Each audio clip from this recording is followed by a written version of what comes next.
पंजाब रोज़गार स्कीम और कामयाब जवान स्कीम के लिए जिन लोगों ने अप्लाई किया था उन सब का मुश्तरका एक प्रॉब्लम जो कमेंट सेक्शन में फ़ीडबैक के ज़रिए मुझे मौसूल हो रहा है वो है नेट वर्थ स्टेटमेंट। किसी भी बैंक से कारोबार के लिए कर्ज़ लेते वक्त आपको 3 चीज़ें रिक्वायर्ड होती हैं। सबसे पहली चीज़ है फिजिबिलिटी रिपोर्ट, यानी कारोबार के लिए आमदन और अखराजात की बैलेंस शीट। उसका मुकम्मल तरीका मैं आपको समझा चुका हूँ।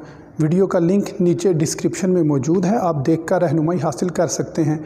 दूसरी चीज़ आपकी पर्सनल गारंटी होती है जो आपने ज़मानत जमा करवानी होती है बैंक को। पर्सनल गारंटी में आपकी ज़ाती ज़मीन हो सकती है, प्लॉट हो सकता है, मकान हो सकता है, गोल्ड हो सकता है, कोई भी ऐसी चीज़ जो ज़मानत रखवाई जा सके। और तीसरी चीज़ होती है कि आप नेट वर्थ स्टेटमेंट यानी अपनी स्टेटमेंट बताते हैं कि what you own and what you owe, यानी क्या आपकी मलकियत है और क्या आपके वाजिबुल अदा है।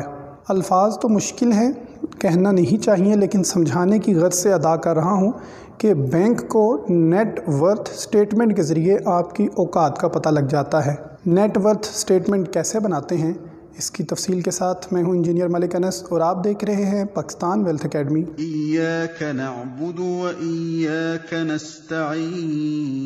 अस्सलाम वालेकुम नाज़रीन, अगर आप ये वीडियो पहली बार देख रहे हैं तो मैं बताता चलूँ कि पाकिस्तान वेल्थ अकेडमी के प्लेटफॉर्म से आपको 3 टॉपिक्स पर वीडियो देखने को मिलेंगी, जिनमें पहली है वेल्थ क्रिएशन, दूसरी है वेल्थ मैनेजमेंट और तीसरी है वेल्थ सेविंग। और आज की वीडियो वेल्थ क्रिएशन से रिलेटेड है। नेटवर्थ स्टेटमेंट बनाने के लिए आपको 2 कॉलम बनाने पड़ेंगे और एक साइड पर लिखना पड़ेगा ओन और दूसरी साइड पर लिखना होगा ओ। ये साइड है कि मेरे पास क्या मौजूद है जो मेरी मलकियत में है, और ये साइड है जो मैंने लोगों को अदा करना है। तो इस साइड पे फ़र्ज़ करता हूँ मेरे पास घर है, कार है, बाइक है, गोल्ड है, प्राइस बॉन्ड्स हैं, लैंड है कोई, सेविंग सर्टिफिकेट्स हैं कोई, और कैश इन हैंड है। ये वो चीज़ें हैं जो किसी के पास मौजूद हो सकती हैं।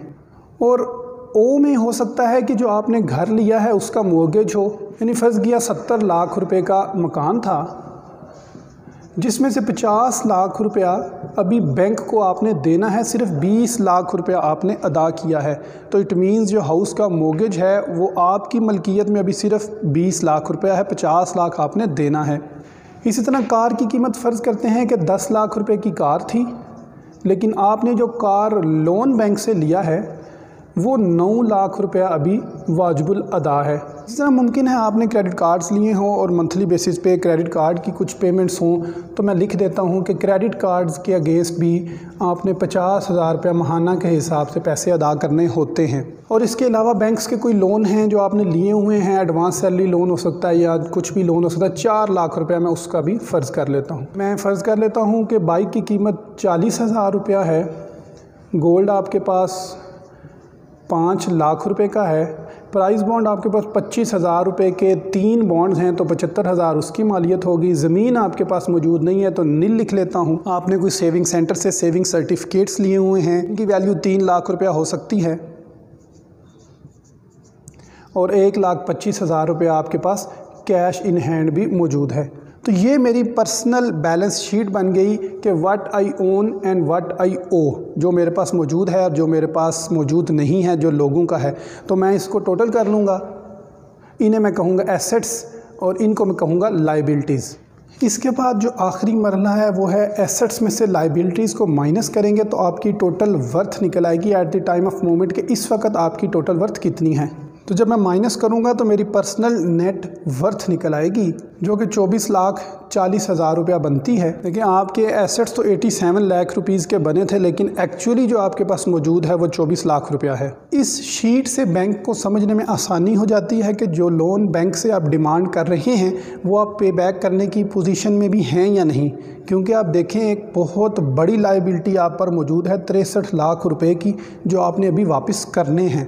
तो अगर इसके अंदर आप बैंक से 10-20 लाख रुपया मज़ीद मांगेंगे तो बहुत मुश्किल हो जाएगा। ये फ़र्ज़ी फ़िगर्स हैं, आप अपने हिसाब से इन्हें एडजस्ट कर लीजिएगा। اگر آپ کے ذہن میں نیٹ ورتھ سٹیٹمنٹ سے یا پنجاب روزگار اسکیم یا کامیاب جوان اسکیم کے متعلق مزید کوئی سوال ہو تو پاکستان ویلتھ اکیڈمی کے پلیٹ فارم پر ضرور پوچھیے گا. انشاءاللہ ہر سوال کا انفرادی طور پر جواب دینے کی بھرپور کوشش کی جائے گی. پاکستان ویلتھ اکیڈمی سے انجینئر ملک ارس کو اجازت دیجیے. اللہ حافظ.